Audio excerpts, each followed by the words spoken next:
দুনিয়াতে যত অদ্ভুত অদ্ভুত প্রশ্ন সব আপনি মুসা আলাইহিস সালামের মাথা থেকে পাবেন।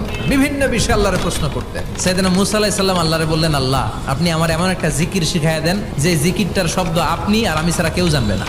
দিনে রাতে সব সময় এই জিকির আমি করব, আপনারে ডাকবো, কিন্তু শর্ত হলো এই জিকিরটা জানবে শুধু আপনি আর জানবো শুধু আমি। আল্লাহ বললেন, মুসা পড়ো লা ইলাহা।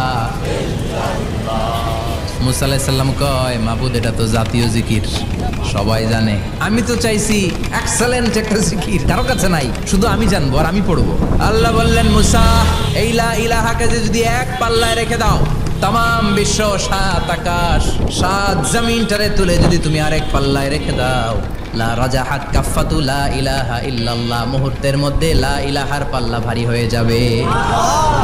ও মুসা, তুমি যতই এক্সক্লুসিভ জিকির চাও, লা ইলাহার চেয়ে দামি জিকির আমার কাছে নাই।